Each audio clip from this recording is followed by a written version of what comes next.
ABC7 Bangor. This is ABC 7 News at Noon.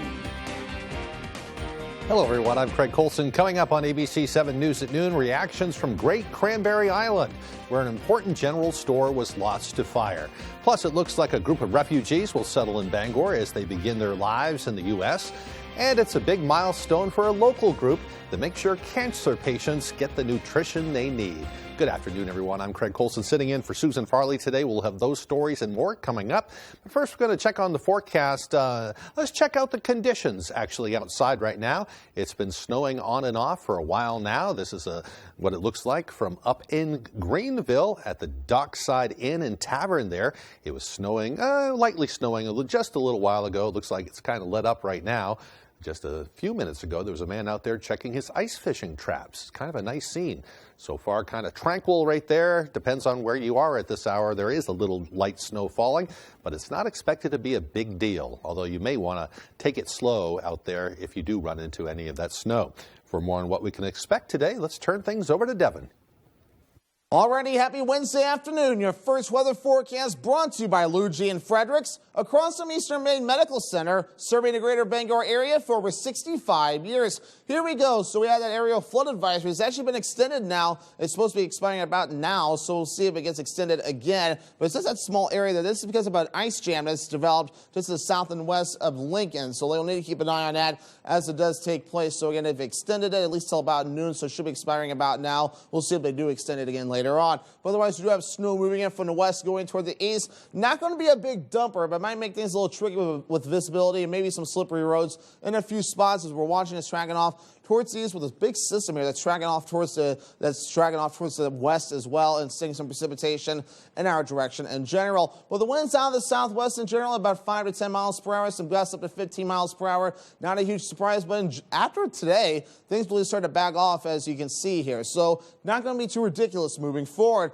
However, futurecasts moving forward, we're going to start seeing a breakup in the clouds tonight briefly, but maybe another wave of snow on the way, especially for our northern counties again as we head towards early Thursday morning. Sorry, forecast for today, lower 30s snow showers on the way. That southwest wind at about 5 miles per hour. And for tonight, mid-20s, mostly cloudy, a slight chance for snow with the wind overall looking nice and calm. And our hourly forecast for the rest of the afternoon period, we will have snow showers on the way, temperatures in the 30s and then falling. Your full 5-day forecast is coming up. All right, thank you, Devin. We'll see you just a little later on. Well, there was a scary situation in Brewer earlier today. A Buick traveling northbound on South Main Street hit this truck and then rolled over. There were 2 people inside the car, but only one of them received minor injuries. The owner of the truck was not hurt in the accident. Brewer police tell us that the accident is still under investigation at this hour, not releasing more information. A Brewer man is facing charges after he allegedly assaulted a store clerk on Christmas Day, or actually the day after Christmas. 24-year-old Joel Williams is being charged with assault, violation of release, and an active arrest warrant. Brewer police say they responded to reports of an assault at the Circle K on North Main Street a little after 10 o'clock Monday night. Police say Williams entered the store with another person and attempted to purchase items, but his card wouldn't work. They say that's when Williams allegedly entered the clerk's area behind the counter and assaulted the clerk, causing non-life-threatening injuries. Williams was free on 24 active sets of bail conditions for other crimes, including at least 1 felony. Officers arrested Williams at a residence on Holyoke Street in Brewer. He was taken to the Penobscot County Jail without any incident. We'll have more on that story along with reactions from local police tonight at 6. Well, life on Great Cranberry Island has become more difficult for residents now that their only general store has been destroyed by fire. As we told you yesterday on the Noon Report, the building caught fire Monday night, making it more difficult for residents to get the items they need. Matthew Jaronczyk has more on how the fire has disrupted island life. The hardest part was when the people got on the boat from Cranberry and they said it was burnt all the way down to the ground. A fire destroyed the Cranberry Isle General Store and Sea Witch Cafe overnight despite firefighters' best efforts to save it. All we could see was, emergency vehicles, fire engines. We saw a lot of smoke, and it's just devastating. Crews from the island, Southwest Harbor, and Mount Desert responded and tried to save the century-old community landmark. Sadly, it is now a total loss. Definitely, it was, I would say, almost devastating, just because of how many memories I have there, and the connections that I formed with a large portion of the community on the island. The general store was not just a place where people could shop for groceries. It was a place where memories were created. When I worked on the mailboat when I was younger, the captain, he would always have me run up to the store in between boats to get us 2 ice creams, and I had to make sure that I could get back down to the boat before they started melting all over my hands and stuff. With the only store on the island gone, islanders must now travel much farther to get essential supplies. Now the only way for you to get groceries is by going off island or ordering them through UPS or FedEx. Flores says the community will come together and get through these tough times together. I don't think that it should break the island. I don't think that it should break the community. I think that it should only hopefully reinforce the idea of asking your neighbor for some milk.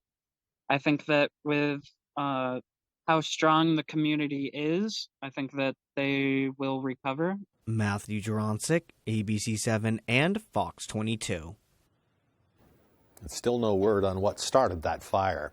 Central Maine Power says it has completed power restoration as of last night for the more than 300,000 customers who lost power in the Friday storm. The work included resetting more than 300 broken utility poles. The company says the line crews will sweep circuits over the next few days to ensure there are no new potential threats to the system like hanging tree limbs. CMP President and CEO Joe Parrington said in a statement, quote, "Our customers have been patient and have had nothing but supportive things to say to all of these line workers out restoring power since Friday. This goodwill goes a long way over a holiday spent away from families," end quote. Versant Power, meanwhile, is still working to restore a little more than 300 outages, mostly in Hancock County. It hopes to have most of those customers back online by tonight. They have actually made some improvements there in Hancock County since early this morning. They've gotten a few hundred people back online. They're working to get the rest. But from what I understand, they had a number of broken poles there in Hancock County, which has made that situation a little more difficult to repair. Well, coming up on ABC 7 News at noon, an organization that provides free nutrition to local cancer patients has now served more than 250,000 meals.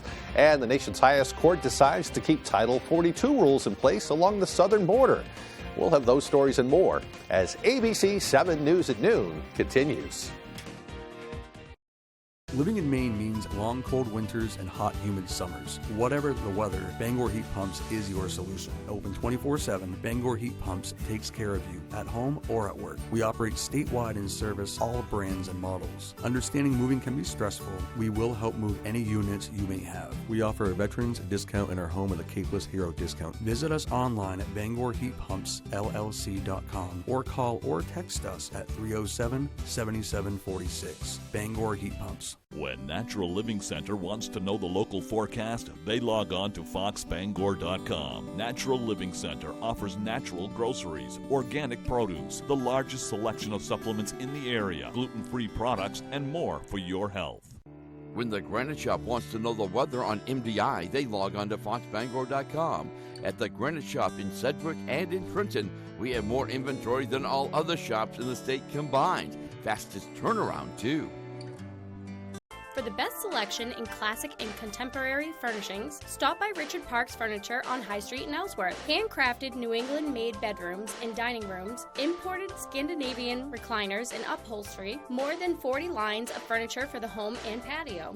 Richard Parks Furniture is your #1 stop for quality, functionality, and well-designed furniture at affordable prices. Richard Parks Furniture. Discover Richard Parks. 132 High Street in Ellsworth. Discover Richard. The defendant runs a tournament. You entered your team. You paid a fee. This youth football coach couldn't get a win on the field. The two teams that you played were the same age. Our players weren't as seasoned as... Maybe you shouldn't have entered them in a tournament. Now... you want your money back. He looks for a victory in court. So your team lost twice. A couple of your kids roughed up a little bit? Yes, ma'am. Maybe it had to do with the coaching. Next, Judge Judy. Wednesday at 5, only on ABC 7. This week on Wheel, watch the year-end with enthusiasm. Yes! Over the soul pack! Why are we yelling? Woo! lovely earrings were made by my friend Kyle, a lifelong fan of Vanna's. Sure, Vanna will be expecting a pair of earrings in the mail. Something's happening! Happy New Year, everyone! Happy New Year! Weekdays at 7 on ABC 7. There's one number you need to know. It's called Joe.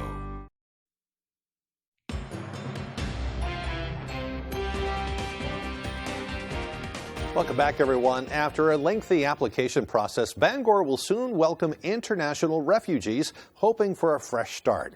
A.J. Douglas talked to one of the directors behind this initiative. Refugees have been resettling in southern Maine since 1975, according to Catholic Charities' Maine Assistant Program Director, Charles Mugabe. Mugabe says stakeholders in the Bangor community urged the organization to assist with obtaining a federal approval for refugee resettlement in Bangor. That approval was granted December of 2021. And now there are roughly 20 refugees headed to Bangor to start a new life. As they come, they bring new cultures, right? They bring new languages, right? From the economical side, we see that they help, their arrival supports us in addressing some of the workforce challenges. Refugees must complete a screening process prior to being approved for resettlement. Those seeking a fresh start in Bangor will have traveled from Syria, Ethiopia, Guatemala, and other locations around the world. Some have waited almost a decade for the opportunity to make a new home in a safer place. When we look at refugee camps, oftentimes there is just a basic tent with polythene bags or plastic bags on the ground for children and families to sleep on. And if they're fortunate enough, they get blankets to cover themselves on those plastic bags. Incoming refugees must follow the same rental application process as all Mainers. Mugabe says at times applications are declined due to there being a lack of credit history. Catholic Charities Maine has caseworkers that partner with local landlords to ensure newcomers are housed. Housing is a big challenge, but we are very fortunate that the Bangor community has stepped up above and beyond. At least 16 individuals are set to relocate in Bangor by mid-January. More could make the journey later in the year. In Bangor, A.J. Douglas, ABC 7, Fox 22. The city of Belfast is moving forward with construction for a combined public safety building. The money comes as part of the newly passed omnibus spending bill, which allotted $1.5 million to the city, which will allow Belfast to upgrade its current fire and ambulance service building at its current location on Main Street, with the intention of being the hub for all emergency service as well as for training. They'll have the fire department, ambulance, and police services all under one roof. This building will just be huge because it will allow our police, fire, and ambulance to have the best communication.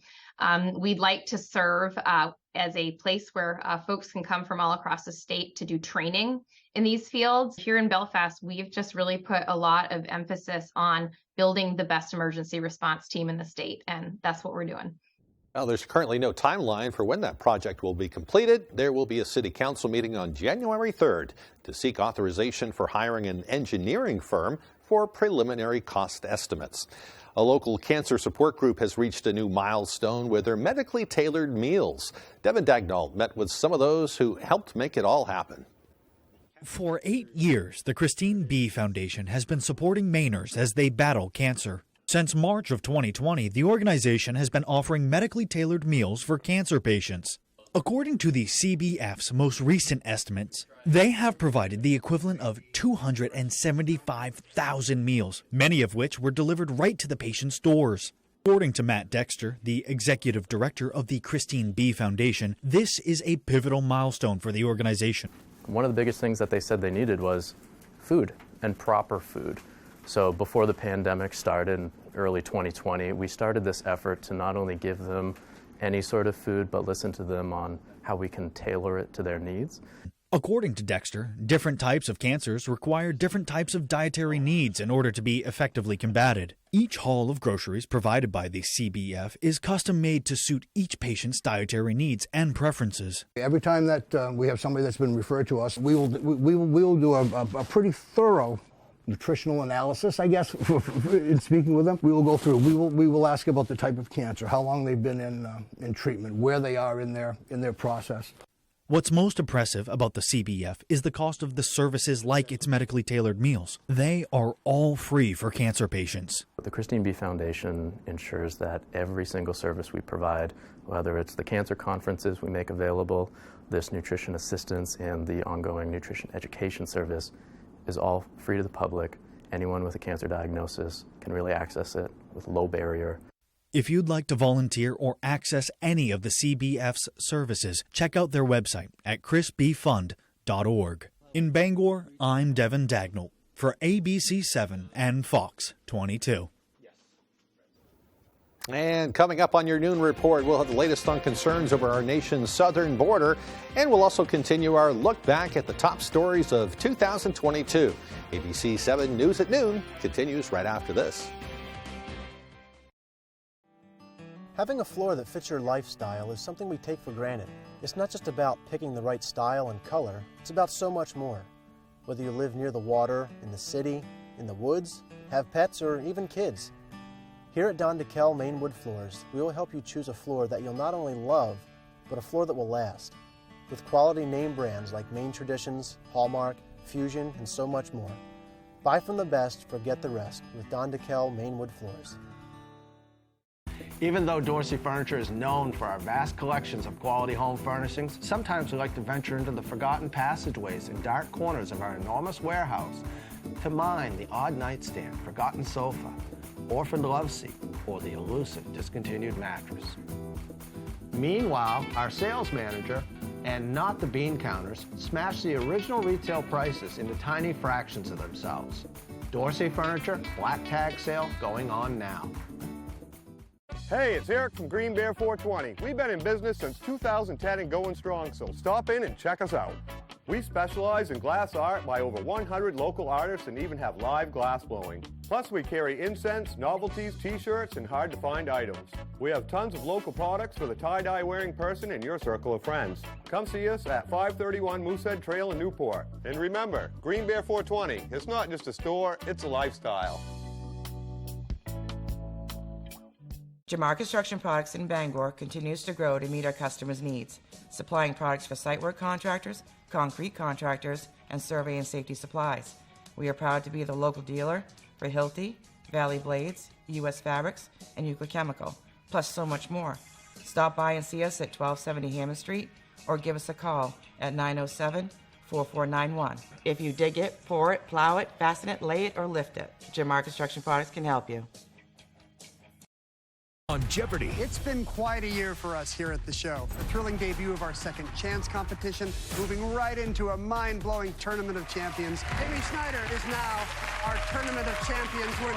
It's also been quite a year for Super Champions. Chris Panullo now ranks in the top 5 all-time for Jeopardy winnings. Now, this week on Jeopardy, can current champ Ray Lalonde become a Super Champ too? Everybody's off and running, Ray. Well, let's do a true daily double then. All this week at 7:30, only on ABC 7.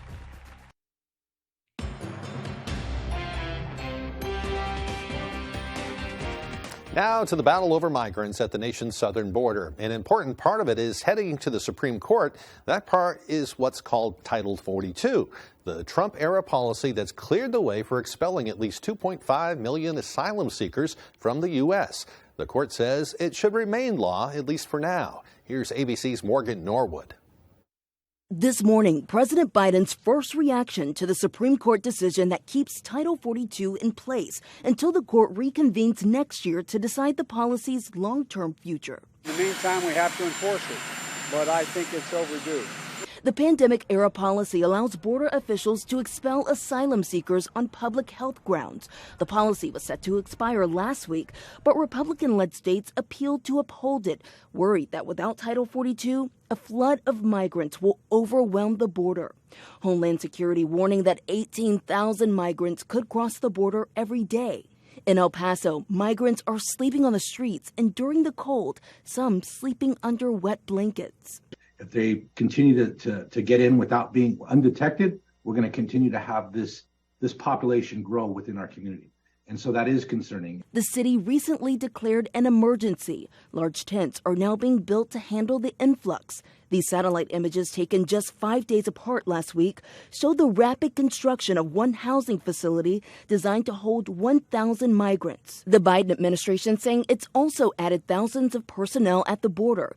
But critics on both sides of the political aisle acknowledge whatever eventually happens to Title 42 next year, the problem on the border won't be solved until Congress takes action to reform the immigration system. Back in El Paso, many migrants are ineligible for city shelters, and others have said no to any help, fearing it could lead to deportation. Well, as we said at the top of the newscast, some areas are seeing a little bit of snow today. Really no big deal. Just take it easy out there if you do run into any snow. Devin Biggs joins us now with his full forecast.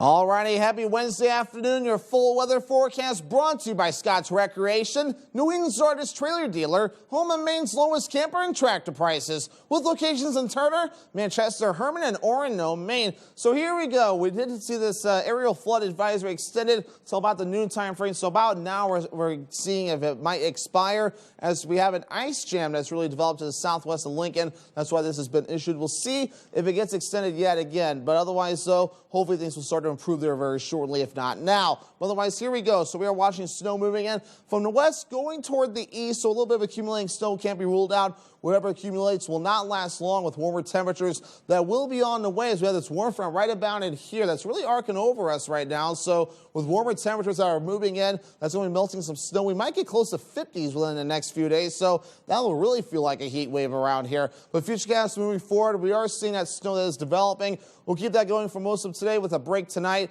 but a slight chance on the way late tonight, especially along our northern counties, though, and we'll see that moving through as we head towards early Thursday morning. Otherwise, we'll hold on to the clouds and maybe a few breaks to those clouds from time to time.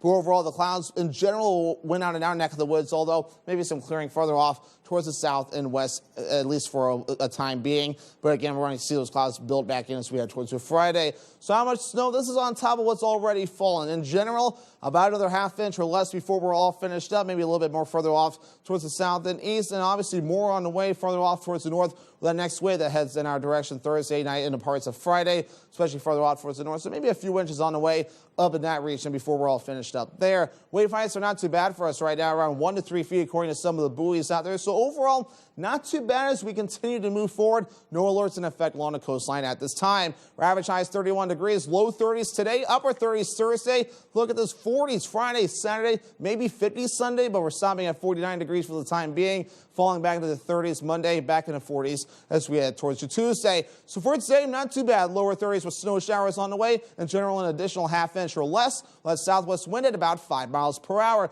For tonight, mid-20s, mostly cloudy with a slight chance for snow. Better opportunities further off toward the north, with the wind overall looking nice and calm. And for tomorrow, upper 30s, mostly cloudy, a slight chance for snow. Southeast wind at about 5 miles per hour. Scott's Recreation extended forecast. So mostly cloudy on Friday, highs in the mid-40s. New Year's Eve, a slight chance for rain, otherwise mostly cloudy. Highs in the upper 40s to maybe lower 50s on Sunday, New Year's Day, as the rain moves in. Do you have leaky pipes? Are you planning a plumbing job? Is your heating system working right? Are you designing a plumbing project? Then contact Harley's Plumbing and Heating Plus. If your toilet will not flush, Harley will be there in a rush. Furnace bit the dust today. Harley crew is on the way. Harley Plumbing, Harley Heating. 990-2200. Call now. Harley! Call or visit online. Hammond Lumber Company appreciates the communities that have supported Hammond's prosperity and growth over the years. The Hammond team is grateful for the opportunity to give back by supporting local causes that sustain strong, vibrant communities throughout Maine and New Hampshire. Hammond recognizes that they could not do this without your support. Thank you for choosing Hammond as your building project partner. Hammond Lumber Company, proud to serve local communities since 1953.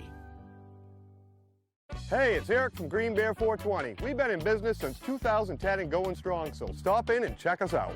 We specialize in glass art by over 100 local artists and even have live glass blowing. Plus, Plus, we carry incense, novelties, t-shirts, and hard-to-find items. We have tons of local products for the tie-dye wearing person in your circle of friends. Come see us at 531 Moosehead Trail in Newport. And remember, Green Bear 420, it's not just a store, it's a lifestyle.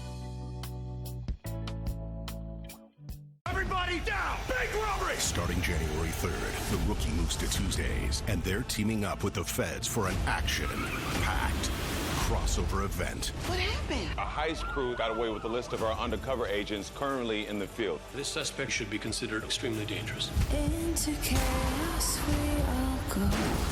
The lives of hundreds of undercover agents are depending on us.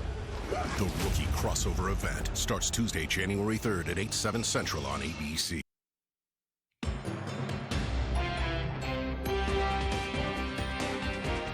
Continuing our year in review, Peter Dubois takes a look back at some of the biggest stories from March and April of 2022. This is a sad day for the city of Belfast. On March 24th, a fire ripped through the Penobscot McCrum potato processing plant in Belfast. Everyone inside the facility made it out safely, but the plant was destroyed, putting more than 100 employees out of a job. In April, UMaine hosted a job fair to help those workers get back on their feet. We have resources for the folks who have lost their jobs. We have rent relief, we have fuel assistance, we have food boxes from the Belfast Soup Kitchen, so that anybody coming in has multiple levels of support. In late March, former Maine gubernatorial candidate Elliot Cutler was arrested and charged with possessing sexually explicit materials of a minor under the age of 12. Cutler was arrested at his residence in Brooklyn, Maine. The charges against him came as a surprise to community members. It was probably the last thing that we thought would be the reason for the investigation. In mid-April, Maine's airports dropped their mask requirements following a court order that ended the CDC's mask mandate, a long-awaited milestone in the COVID-19 pandemic for many. It's much more comfortable for my wife and I not to have to wear a mask for such a length of time. Also in April, lawmakers in the Maine Senate and House approved the supplemental budget by overwhelming majority. The budget included $850 relief checks for most Mainers during a time of rising inflation. People are still struggling to find their footing again, and we're happy to give some immediate direct relief. In late April, a Bangor nightclub found itself in the spotlight once again due to violent crime taking place there. A fight in the parking lot of Half Acre nightclub quickly escalated. Several gunshots were fired and one man was wounded. 4 people were arrested in connection to that shooting. Yeah, we are aware of similar instances down there. We've responded to those and dealt with those accordingly. You know, we've had another shooting down there. We actually had a stabbing that turned out to be fatal. Maine lawmakers and other leaders expressed outrage over another incident of violence and called for the club's liquor license to be revoked. I think most of the people in Bangor, myself included, have had enough.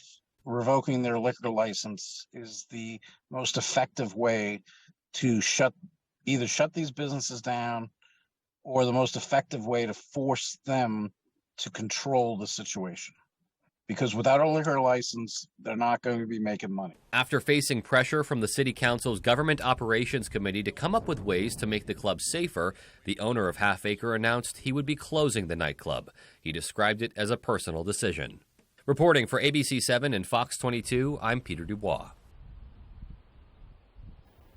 It has been a very busy year, and we'll continue our look back at the top stories of 2022 over the next couple of days. Before we go today, I wanted to let you know that the skating rinks are now open down on the coast in Millbridge and also in Bar Harbor. We got word today that the Bar Harbor rink is ready for kids. A lot of kids out there on holiday break right now. This will give them something to do. The folks at Herman Mountain, when we talked to them yesterday, they plan to open today, so skiing is open in the area. I know Mount Jefferson is open up around Lee, so there are a few things you could do if you're looking to get outside and burn off a little energy during this long holiday break. The weather's not bad for it either. Well, that's about it for now, folks. We thank you so much for joining us. Peter and Beth and the rest of the team will be here tonight at 6 o'clock to give you all the latest news, sports, and weather on ABC 7 News at 6. Until I see you next time, I'm Craig Colson. We hope you have a wonderful afternoon.